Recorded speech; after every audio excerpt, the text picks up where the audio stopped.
Okay, there we go. Okay, Josh, can I do 24 on the quiz? Sure. All right, so the word problem.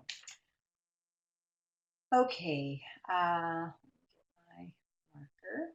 All right, so this is quiz number 24. All right, this is true for any of these word problems that involve um, exponential equations. You have to know that this is the basic equation, the general equation, y equals a times b raised to the x. All right, so the two variables that we need to solve for are a and b. Therefore, you have to have 2 points. Okay, so I'm going to make a comment that doesn't have anything to do with exponential functions for a moment, just so that I can explain to you how you should be able to figure out which variable or which part of your word problem is going to represent y and which one is going to represent x. So I'm just going to write y equals mx plus b here, and in red, let me circle the y and the x. And there are so many things you can say about how y relates to x. You can say y depends on x. That tells you your y is your dependent variable and x is your independent variable. You can say y varies linearly with x. You can say y is a function of x. Y is written in terms of x. And then if my function is not linear, you could say things like y varies quadratically with x, or y varies exponentially with x.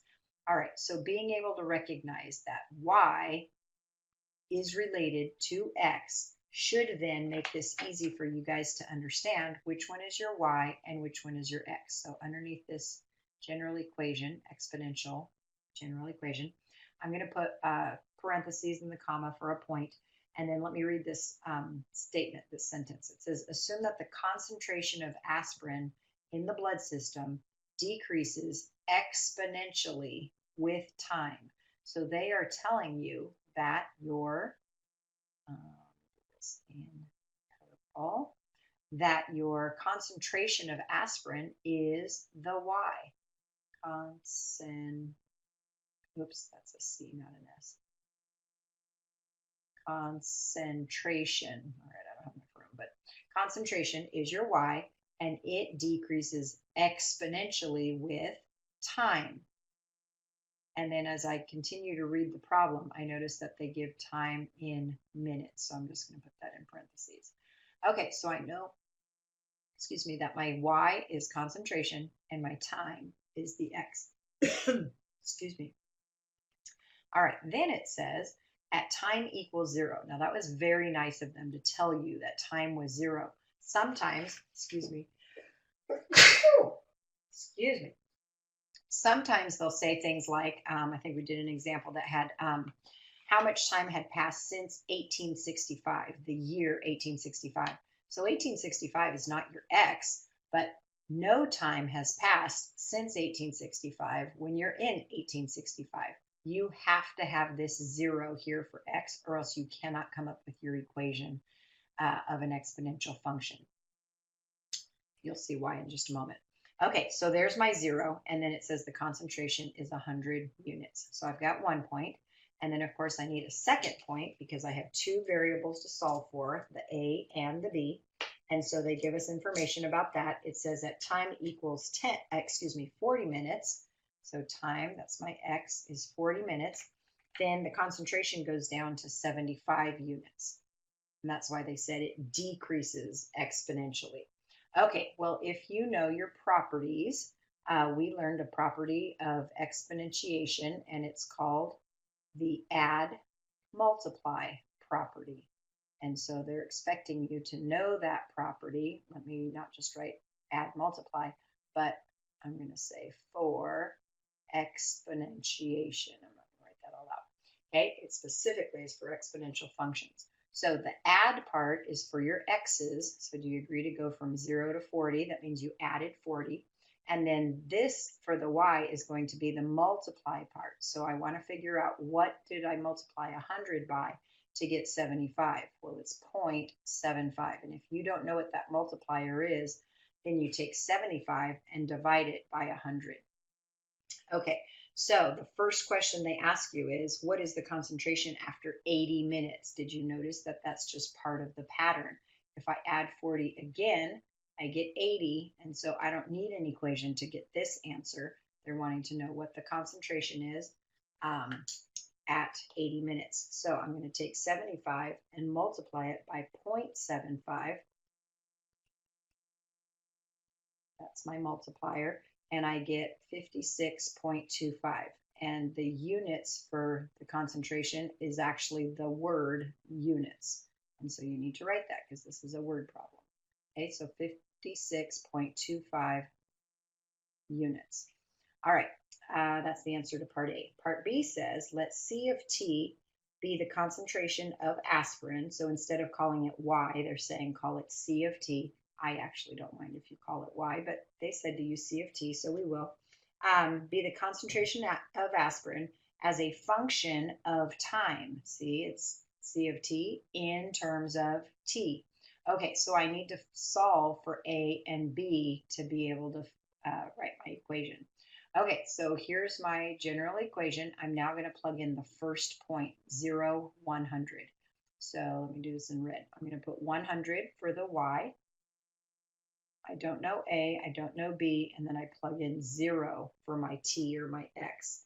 Okay, so B to the 0 is equal to 1. That's why I was saying earlier, you have to have a 0 here, because that's the only way you're going to be able to solve for A. Okay, so since B to the 0 equals 1, I now know that my A equals 100. So right now I have C of T equals 100 times B to the T. I still don't know what B is. So now I take the second point that they gave me, 40, 75, and I plug it into this equation. So 75 for my Y. Now we know A is 100. I still don't know B, but I put 40 in for my X or my T. Okay, so now I'm trying to solve for B. So my first step here is I need to divide both sides by 100. Because anytime you have an A, you've been seeing that, we have to divide through by it. So the hundreds cancel. And on the left-hand side of my equal sign, I get 0.75, or I could put 3/4, and that equals B to the 40th. So to get B all alone, I need to take the 40th root. And I know that's a little unusual, but that's what it is. Okay, so normally we don't put decimals inside of a radical, but honestly, we don't usually put fractions under a radical either. It's okay in this case to just leave it like that. Okay, so my B is equal to the 40th root of 0.75, or you could have 3/4 instead of the 0.75. So that's my B. All right, I'm out of room on this page, so I'm going to go to the next page. But here is my final answer for my equation. Instead of Y, I'm writing C of T like they asked me to. 100 is my A. I'm going to put parentheses around this B. It's the 40th root of 0.75, and all of that is to the T power. So there is my equation that they asked for in part B. Okay, and my C of T is in terms of T. Okay, predict the concentration after 4 hours, which they remind us would be 240 minutes. So all you do is take 240. Since it's minutes, that of course is my time, and that's my X. So I'm just going to plug in 240 right there for T. All right, so I would suggest you guys take your calculators right now and do this along with me. I'm actually going to suggest that we store this 40th root of 0.75. This number right here is kind of a little bit tricky to plug into your calculator, so I'd rather just plug it in once and then store it. Okay, so to get the 40th root, you first have to enter 40, and then you're looking for this button that says the xth root of. Okay, so I just typed in the 40, so it's telling my calculator I'm going to take the 40th root of. So to get that xth root of, you go second, and then it's the caret button. And in your calculator, you should see 40, the xth root of. So now I'm going to enter 0.75 and then hit enter. So you should have 0.992833, etc. I'm going to store that, so hit the store button. This on my calculator is just above the on button. Right up here is store. So I hit store, and when I enter, push the store button, it tells me I have 5 choices. I can store it in location A, B, C, D, or E. Well, the A is already underlined, so just hit enter and it will store it in location A. All right, so I'm going to remind myself that I have stored this and where I stored it by doing this. I just write an A there. Okay, so now let's clear our calculator. And let me tell you how I'm going to recall that. So the bottom left button says on. Above that is store, STO. That's what I just used to store that value. And then just above that, it says memvar. That stands for our memory variables. Okay, so let's enter the 100 that's at the beginning of our equation. I'm going to hit the times button. Okay, and now I want to say times that A. And so let's go memvar. You'll see that it gives you the choices of A, B, C, D, E. The A is underlined already, and it shows you your A also. Go ahead and just hit enter and look at what your screen says. It now says 100 times A, and now I'm going to go caret, and I'm plugging in my 240. Okay, when I do that, I get that C of T, I can say C of 240, is approximately equal to, this is an approximation, 17.80. Now it actually says 17.79785, etc. Okay, but I want 2 decimal places. They asked me to round to 2 decimal places on this. So there are my 2 decimal places is 0.79, but then you look at the next digit, 7, and the 79 goes up to 80. And so there's my answer. That is supposed to be concentration. And so we said that the units were the word units. Okay, so that's my answer for C. Part D says, in how many minutes does the concentration reach 0.01? All right, so this is definitely trickier. It is definitely harder to plug in for Y and then solve for T rather than what we just did where we plugged in for T and just plugged it into our calculator. Okay, so this is part D, and they want us to plug in 0.01 for the concentration. So I'm going to set it equal to my equation. You know what? I'm just going to go ahead and write A to the T, and I am solving for T. Okay, your first step is to divide by 100. Okay, I wouldn't take any chances on decimals like that, so I'm going to go 0.01 divided by 100. And then make sure you're careful to count your zeros. I have 1, 2, 3 zeros, and then the 1. Okay, so that equals A to the T power. And I'm trying to solve for T. Remember, A is the stored value that we have of that rad 40. I didn't mean rad 40. The 40th root of 0.75. Okay, so in order to solve for T, I need to be able to change this exponential equation to logarithmic form. So I'm going to write log. My base is A. Okay, and let me go ahead and dash circle this. There's my base.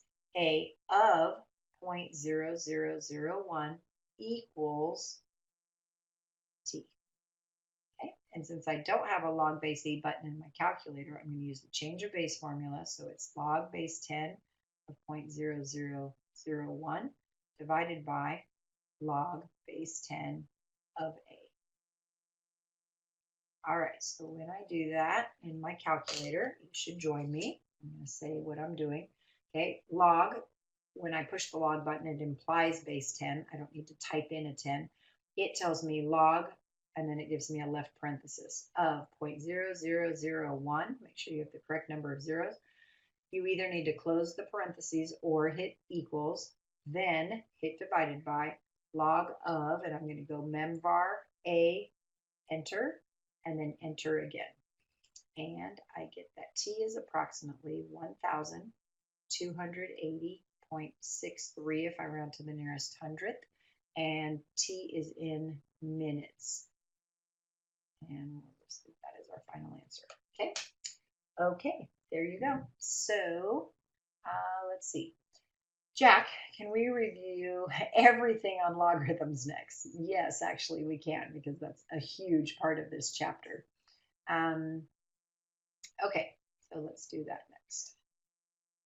Okay, There are a few things that I've asked my students to memorize, and in case you guys didn't know it, um, your teenager generation doesn't know how to memorize because you guys don't really have to memorize anything. You probably know 2 or 3 phone numbers at the most memorized by heart because you don't really need to memorize them. You have them in your phone, and so you just hit the button and don't even think about the number. When your parents were your age, they probably had about, I don't know, 10 to 15 phone numbers memorized because that's just what we did.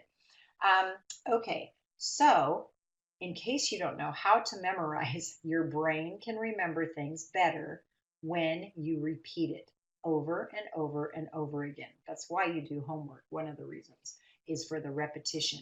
Okay, so I have asked my students to make flashcards. I suggested you do 2 squared up to 2 to the fifth, 3 squared up to 3 to the fourth, and then 4 squared and cubed all the way to 9 squared and cubed. It's really not that many.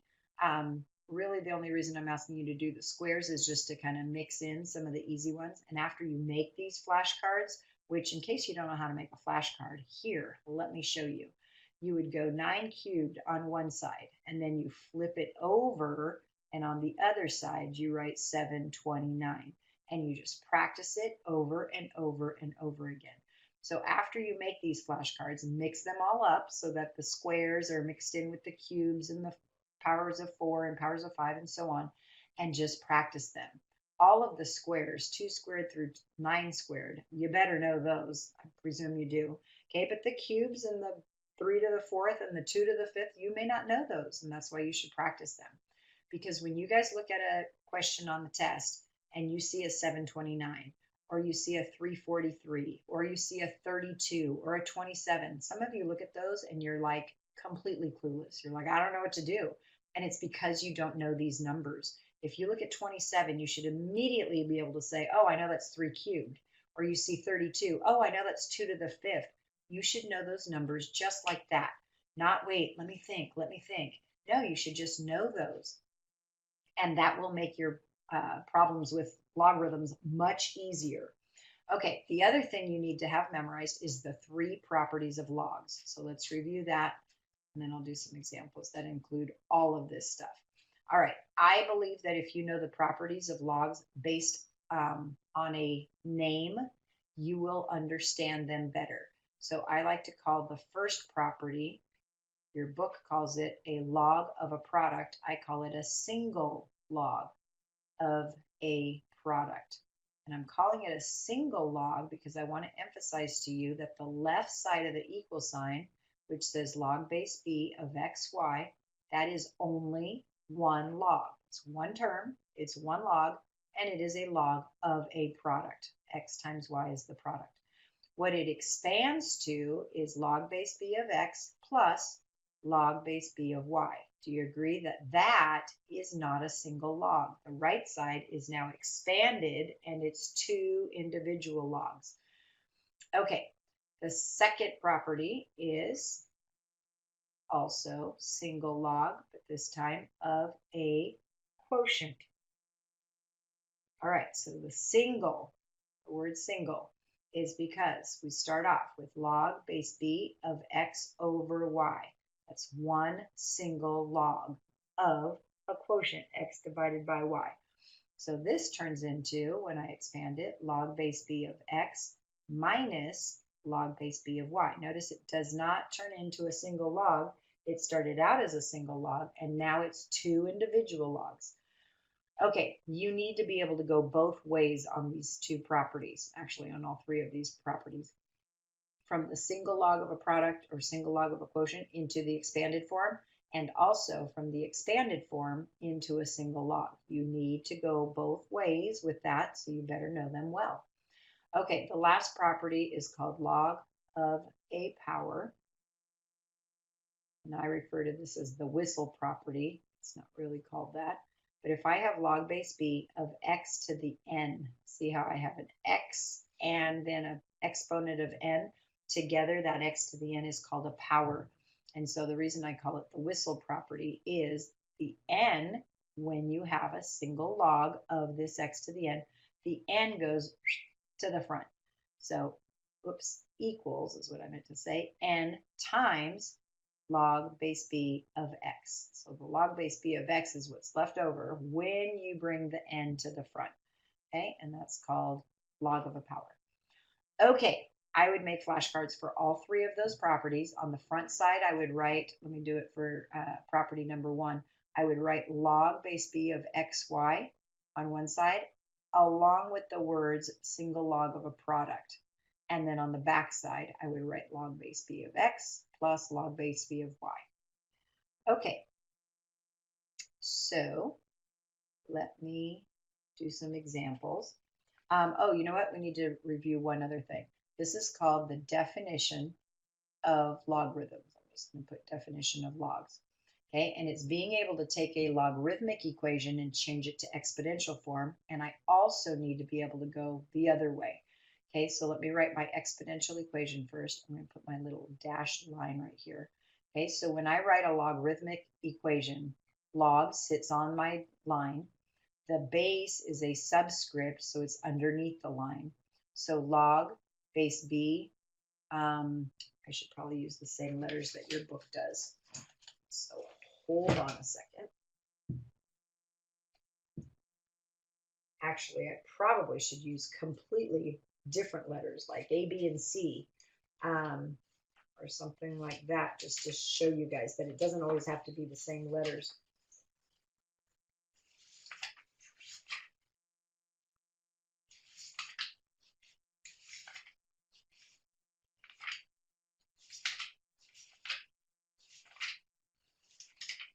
Okay, I'm getting close.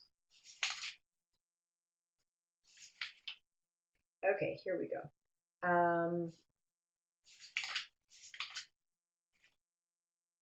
Okay, log base b of x.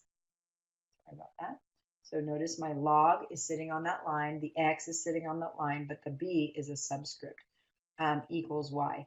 And actually, when they gave you the definition of logs, they started with y equals log base b of x. Well, it can go either way. You can have an equal sign on either side. Okay, this is true if and only if. So this double arrow implies if and only if. And so now I'm going to write what that logarithmic equation turns into in exponential form. Well, the base is b. What my log is equal to, this y, is called a logarithm. And if I asked you guys what's a logarithm, I hope all of you can say it's an exponent. And so that y goes there. And then the only thing I haven't used is the x. So that's what I set this equal to. All right, that is called exponential form. So I just changed it from logarithmic form to exponential form. All right, I'm going to show you a little shortcut.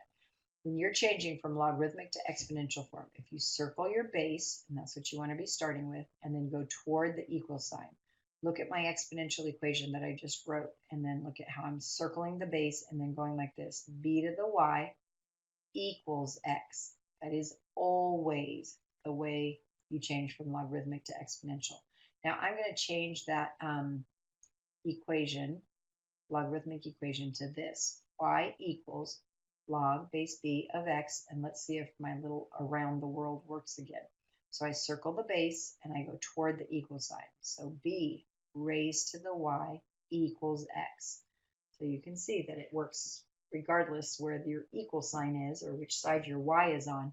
You just start with the base and go toward the equal sign. Okay, now if I take let me write it on this side, I guess. Now if I take b to the y equals x, so an exponential equation, and I want to turn it into logarithmic form, well, first I have to write log, of course. Then I look at my exponential equation and ask myself, log base what? Well, it's base b of what? X equals what? Y. And let me show you with around the world on this one also. You circle your base. Okay, now you have to know to write log because, of course, I'm changing this to logarithmic form. So, of course, I have to write log. So it's log, start with the base b of x equals y. Okay, so the little around the world thing should help you be able to write your either exponential equation from a logarithmic one or a logarithmic equation from an exponential one. And you have to be able to do that, or else you probably are going to fail this test. Okay, now I'm ready to practice some problems. All right, I'm going to go to the calculator side. Although, let me show you on the, excuse me, no calculator side how you still have to know some of those properties. Okay, so this is number 12 from your quiz. It says log base 4 of x equals 1/2. Okay, so because this is in logarithmic form, I'm going to change it to exponential form. So I'm going to circle the base and go toward the equal sign. So my exponential equation becomes 4 to the 1/2 equals x. Easy. So now you need to know what the 1/2 power means. That means the square root of, I take the denominator of my fraction and it becomes the radical index, so the square root of 4 to the first.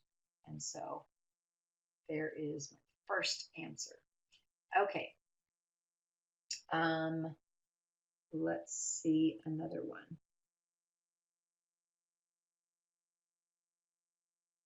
Okay, I'm going to make, this is number 16.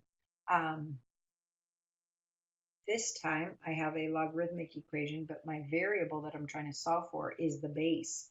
So log base x of 1/2 is equal to 1/6.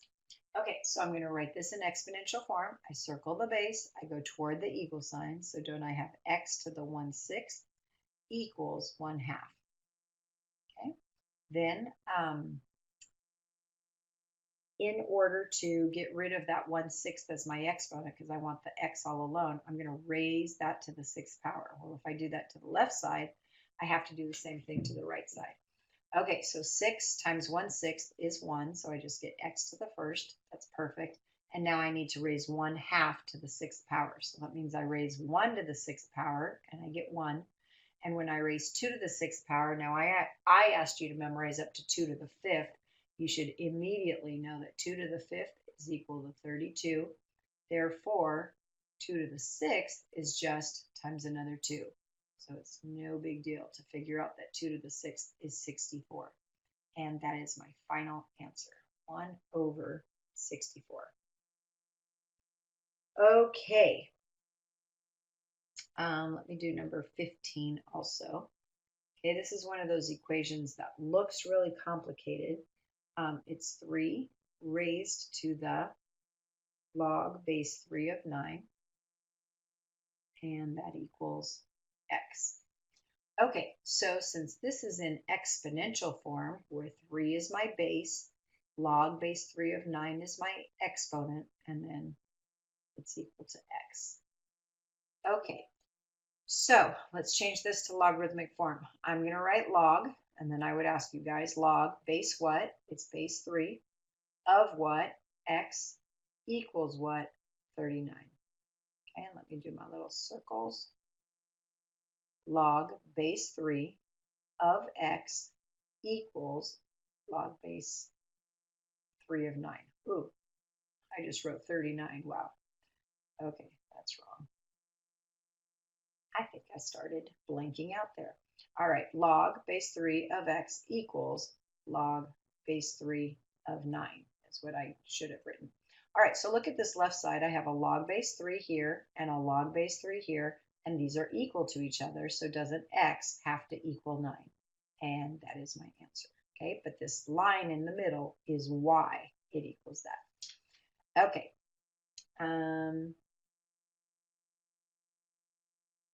All right, what are all of these comments?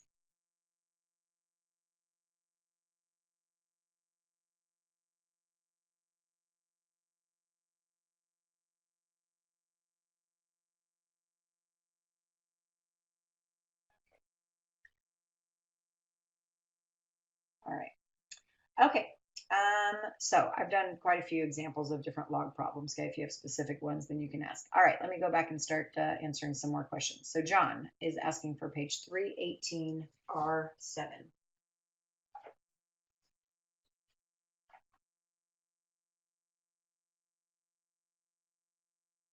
Oh, okay. So we did skip a section in the book. It was the section that's called Solve by Brute Force. It's really quite ridiculous. It's basically guess and checking. Let me write what page this is. Page 319, number R7. And so this R7 says 5 to the x equals 328. Okay, and it's saying to solve that without using logarithms and get your answer correct to 3 decimal places. So that would be absolutely crazy to do. Okay, just to give you an idea of what they're expecting you to do. So I know 5 cubed is 125. That's not big enough. Um, 5 to the fourth is 625. So that's too big. So I might try 5 caret and go 3.5. Okay, and if I do that, it's 279.5, too small. So I'm going to try 5 caret 3.6, and I get 328.31. I'm actually really close. Okay, but I'm at 5 raised to the 3.6 power. They want 3 decimal places, okay, to the nearest 3 decimal places. So you actually have to know what the fourth decimal is to know if that's going to round up or not. Okay, this is ridiculous. I'm not going to sit here and waste my time just playing with my calculator trying to guess what the answer is. Okay, so a better question for this one would be better directions. Solve this equation. Okay, so my question to you is, can you solve this using logarithms? Well, you better be able to change this to logarithmic form, because right now it's in exponential form. So I would say log base 5. Let me circle my base and go toward the equal sign. So log base 5 of 328 equals x. Ta-da! Now my x is all alone. However, I don't have a log base 5 button in my calculator, so I need to know my change of base formula, which is log base 10 of 328 over log base 10 of 5. And that's x. And so will you pick up your calculators and do this with me, please? Hit the log button, 328, and then after your 8, if you don't close the parentheses or hit enter, you're going to get the wrong answer. So I have closed the parentheses, and now I'm hitting divided by log of 5, and then I can hit enter.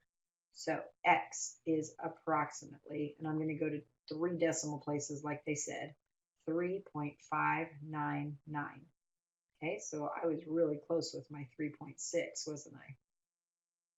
And that's your final answer. Okay, so you're not doing it by brute force without using a log button, but make sure you can solve it with a log button.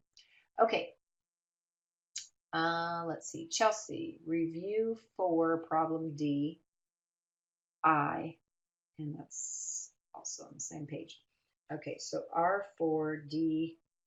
Yes, I can do that. Okay, page 318, number R4DI. Okay, it says 4 times x to the negative 3 power. There's a little dot, which means times, and then parentheses, 5 x to the negative 4, and then all of that is to the second power. Okay, so this problem doesn't give you any directions. On your quiz, it said to write answers so that there were no negative exponents. I think initially I'm just going to take care of that square right here. So I've got 4. Actually, I think I'm going to take care of the x to the negative 3. Because it's in the numerator right now, it's going to turn into x cubed, positive 3, but in the denominator. Okay, that's what a negative exponent for a factor means.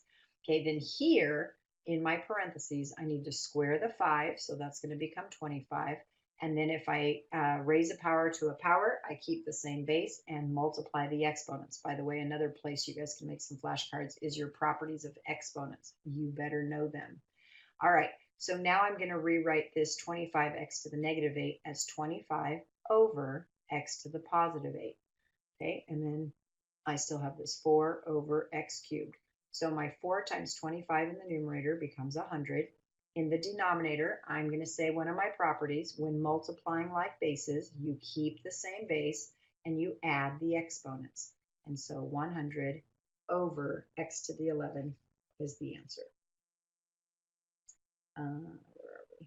R, 4, D, I. Okay, so in the back of the book, they put 100 x to the negative 11th because there were some problems in our homework that said, write your answer so that you have no variables in the denominator. Okay, so this is equal to 100 x to the negative 11, and you should know how to write both ways. Okay, so um, the second way I just wrote it, where my red arrow is pointing, that would be if the directions said, write your final answers so that there are no variables in the denominator. And then in purple, where my purple arrow is, this would be the answer if they said, write your final answer so that there are no negative exponents. Okay, so it's just two different sets of directions, and you do it whichever way they say to. Okay, I am going to turn on my fan because it's hot in here. Please hold. All right, let's move on. Chelsea, I hope that helped. All right, Maddie is asking for a few questions on the quiz. Let's see if I've done any of those. All right, let's see, number 8. Number 8 is a great question. And I haven't finished grading your quizzes, but I noticed several groups left it blank, which tells me you don't know how to do it. Okay, quiz number 8. By the way, let me read these directions to you. It says simplify and put all answers in exponential form with no negative exponents.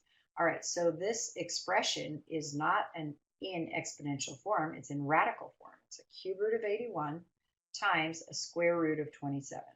Well, 81 is not a perfect cube, and 27 is not a perfect square. So that's probably why you guys went, I don't know what to do. Okay, so let's change this to exponential form. And here is a great example of where your flashcards that I asked you guys to make in my class about, 3 to the 4th and 3 cubed and so on would come in really handy. And I know you guys don't think that those flashcards are important. Okay, that's partially why you couldn't do this problem, I think. All right, I look at 81 and I don't actually think of 9 squared, although it's true, it's 9 squared, but it's also 3 to the 4th. So if 81 is 3 to the 4th, and I ask you to rewrite this cube root of 81 in exponential form, you should write 3 to the 4th, and then watch what I'm going to do to this 4, over 3. This is 3 to the 4 thirds power times, and when I look at 27, I immediately see that I have 3 cubed. Okay, I just know those numbers, and you guys should know those numbers, but I don't think you do, and so that never comes into your mind, and so you look at a problem like this and go, I don't know what to do, and then you're just stuck. All right, but this is the square root of 27, so 3 cubed is my 27, so watch my 3 in the exponent. I'm going to write 3 halves because it's a square root, so the 2, the radical index, becomes the fraction, the denominator rather, of my fractional exponent. Okay, then I'm going to say one of my properties that applies to this. When multiplying like bases, you keep the same base and you add the exponents. Okay, now to be able to add 4 thirds and 3 halves, I have to have a common denominator. So I'm going to write that my base is 3, and then my common denominator is going to be 6. So I get 8 over 6 plus 9 over 6. So here's my final answer, 3 to the 17/6 power, and they asked me to write my answer in exponential form, so I'm done. So that was pretty easy, wasn't it? If you know that 81 is 3 to the 4th and 27 is 3 cubed, it really does end up being easy. Okay, that was number 8. Good question. All right, number 11, I don't think I've done. All right, it says log base 81 of 1/3 equals x. And this is, of course, on the no calculator side of the quiz. If you cannot change this from logarithmic to exponential form, I told people in my class, if you can't deal with the definition of logarithm, which is changing from logarithmic to exponential form, or vice versa, from exponential form to logarithmic form, you probably are going to fail your test because you have to be able to do this. All right, the base is 81. I'm going to go toward my equal sign. So 81 raised to the x equals 1/3. Okay, now this is the no calculator part of the test, so I should be able to make both sides have the same base. Now, if you're looking at 81 and you don't know what the base is that you should use, I guess you should practice your flashcards a little bit more. However, the right side of your equal sign has a big fat hint that's just screaming at you. Do you see this 3? So it's saying, hey, make the 81 have a base 3 and make the 1/3 also be a base 3. So I don't want to make them both be base 1/3. I want this right side of the equal sign to be 3 to the something power. So since I have 1 divided by 3 to the positive 1, isn't this 3 as my base to the negative 1? Because now I'm moving it up to the exponent.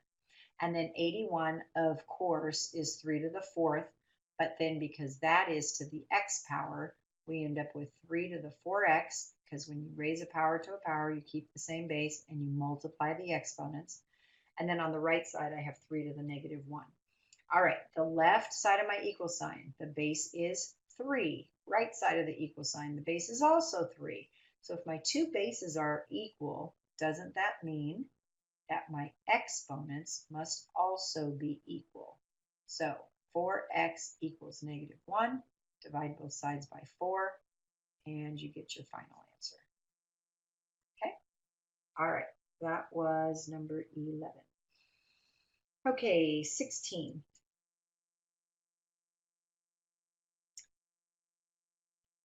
So it says log base x of, you know what, I think I did this one already.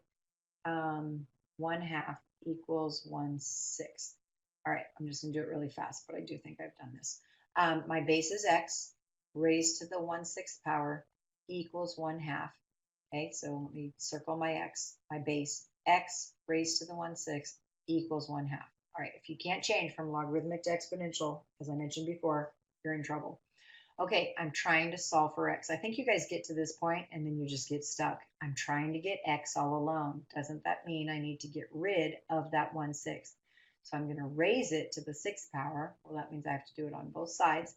My 1/6 times 6 is 1, so I get x to the first. And then 1/2 raised to the 6th power means 1 to the 6th. That's a 1. 2 to the 6th, I don't necessarily know off the top of my head, but I do know 2 to the 5th is 32. And so that makes it very easy to figure out that 2 to the 6th is 64. And there's your final answer. All right, that's number 16. Okay, there you go, Maddie. Alrighty. Can I go over chapter 6, section 12? Huh, I don't even know what that is. Let's look.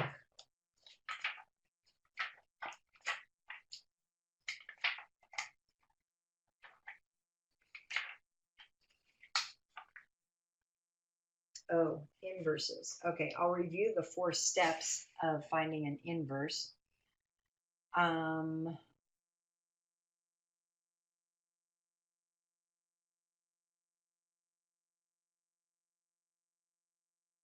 You know what, that whole discussion about what's the base, the b called and all that kind of stuff. Let me make a comment about the names of the different parts of a logarithmic equation. So if you have y equals log base b of x, b is the base. Okay, when you just say the name of the equation, you go log base b. So obviously that's the base. Okay, what you are taking the logarithm of is called the argument. And then what your log is equal to, and it doesn't matter if it's on the left side of the equal sign or the right side of the equal sign, what your log is equal to is called a logarithm. And if you're thinking to yourself, well, but what is a logarithm? A log is an exponent. So knowing that a log is an exponent and that what the log is equal to is called a logarithm, that makes it an exponent. So watch my little around the world. If I'm trying to change this equation right here from logarithmic form to exponential form, start with the base. So I'm going to circle that. So b, then I'm going to go toward my equal sign, b raised to the y equals x. And that is changing my equation from logarithmic to exponential form. Okay? All right. So those are all the names, okay? Let's see. Okay, John is asking for R4, maybe part F. Let me see.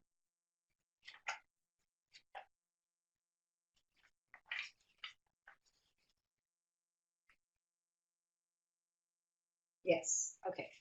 All right, so in exponential functions, when we talk about graphing them, there typically are two types of exponential graphs. There's the type that is considered increasing, so I call that an increasing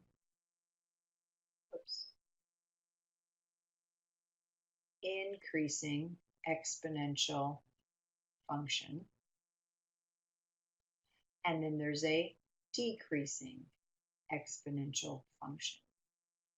And so if you just think about what your graph is doing as you go from left to right.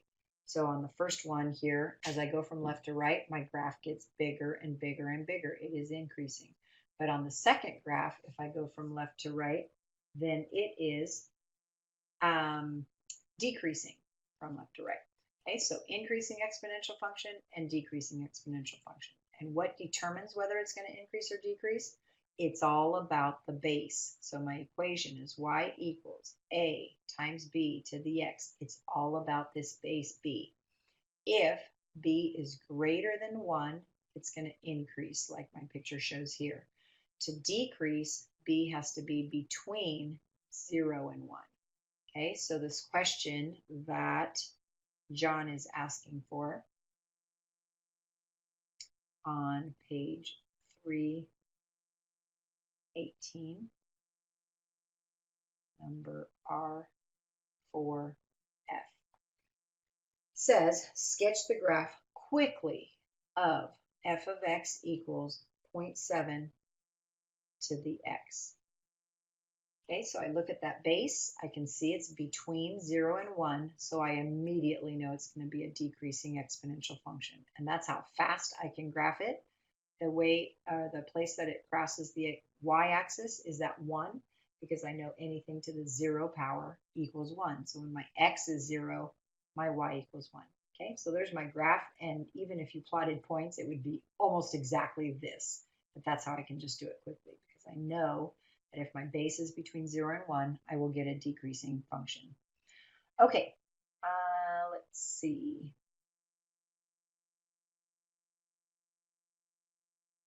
All right, Andrew, I have done the properties.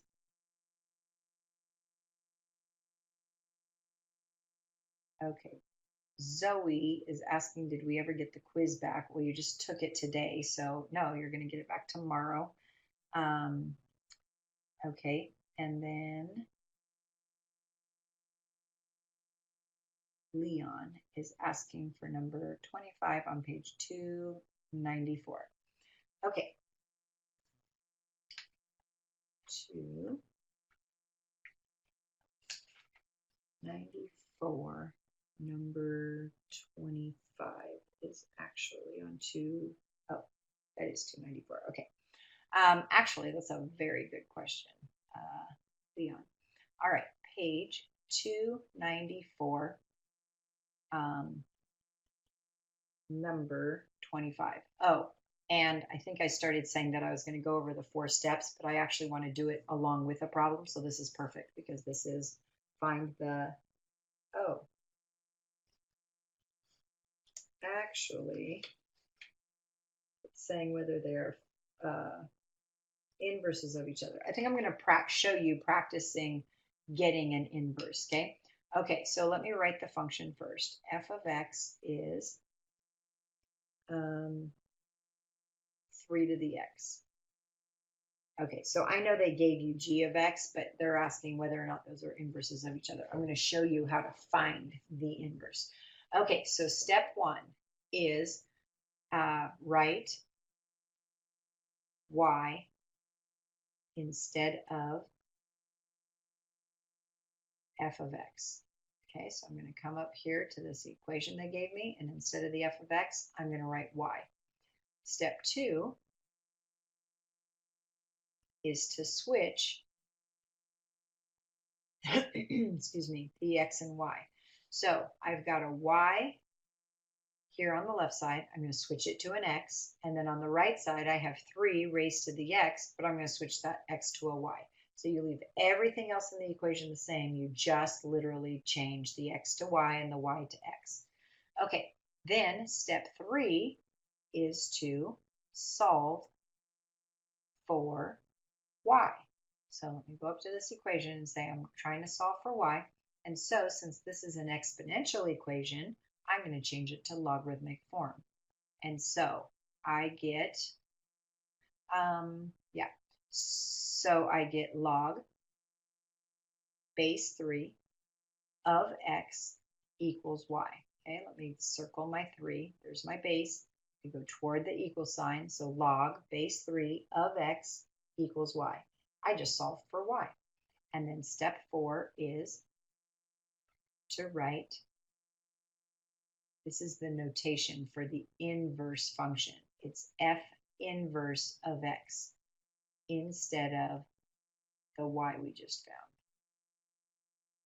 Okay, so instead of this y, I'm going to write f inverse of x, and it equals log base 3 of y. Whoops. I don't know why I just did that. And I'm not sure if you guys can see it.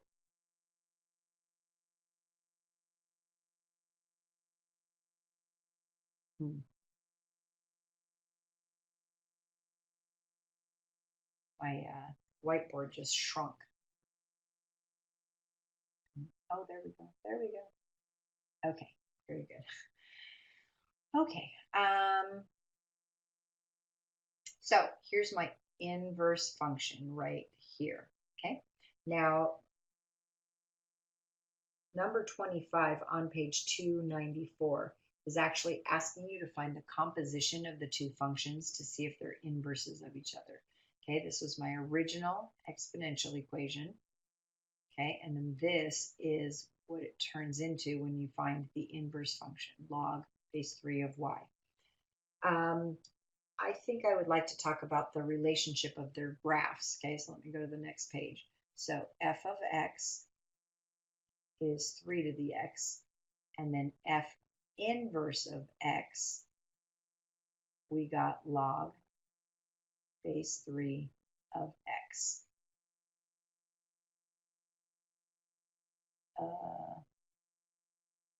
Oops, I wrote a y there. I was going to say, why is that a y? This right here should have been an x.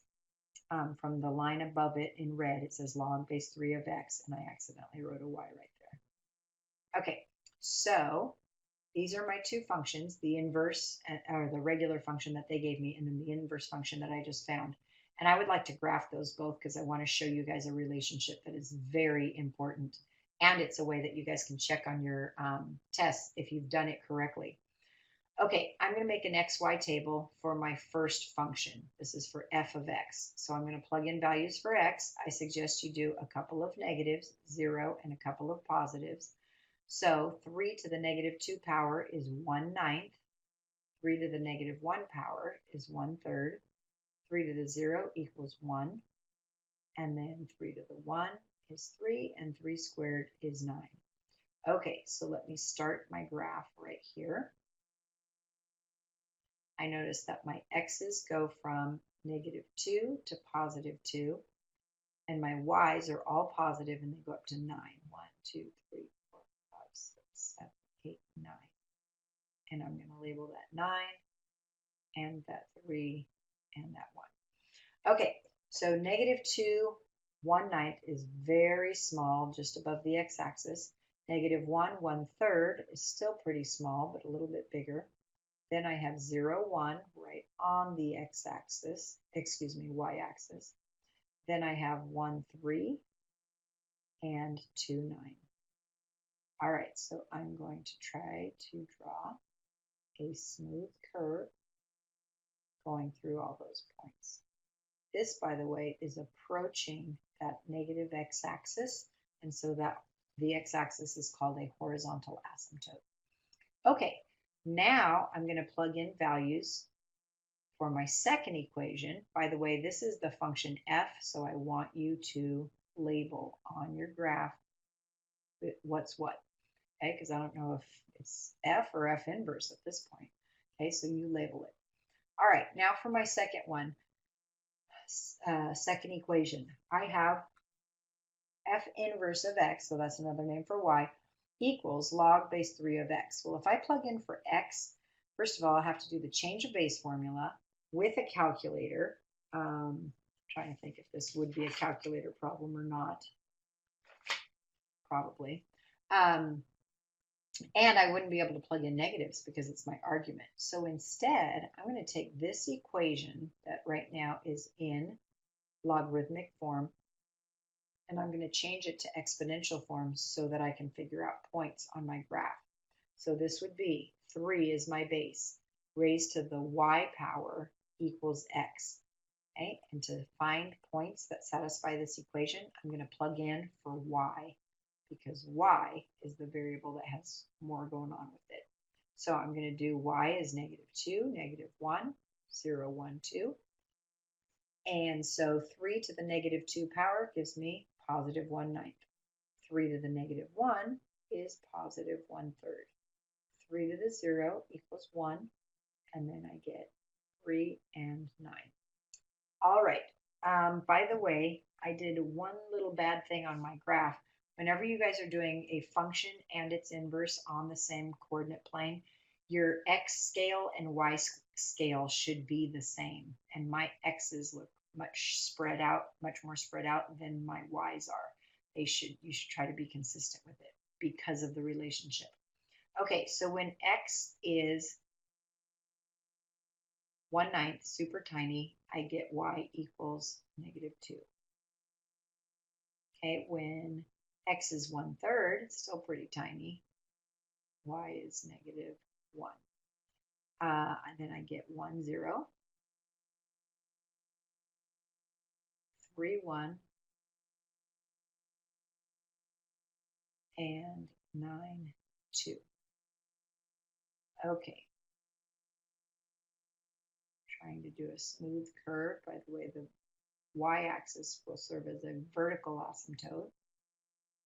Okay, and if you turn your head at a 45-degree angle and look at the line y equals x, I think you can see that they are definitely reflections of each other. By the way, I need to label the second one as f inverse of x. Okay, so I've got my original exponential function, my logarithmic function, which I changed to exponential form, but it just made it easier to graph. And I can see that these two functions really are reflections through the line y equals x. If you graph your two functions, you know, the original and what you got for your inverse, and they're not reflections of each other over that line y equals x, something's wrong. You either copied it wrong, you did the algebra wrong, or you graphed it wrong. Okay, I don't know what it is, but something's wrong. Okay, I would suggest that you draw in the line y equals x really for your own good, because then you can look at it and go, oh yeah, it does, it goes like that, it's perfect. Okay, so yes, Zoe, I would suggest doing that. Okay, it is 9:30 on the nose, and I think we're going to stop right there. Okay, Andrew, I just noticed that I didn't do your 2 questions. Well, just to let you guys know, tomorrow is Friday, and so every Monday, Wednesday, Friday after school, I stay for an hour and give students extra help. So if you have other questions, you're welcome to come to my classroom, 402, tomorrow after school, and I'll answer more questions. All right, I hope that was helpful. Good night.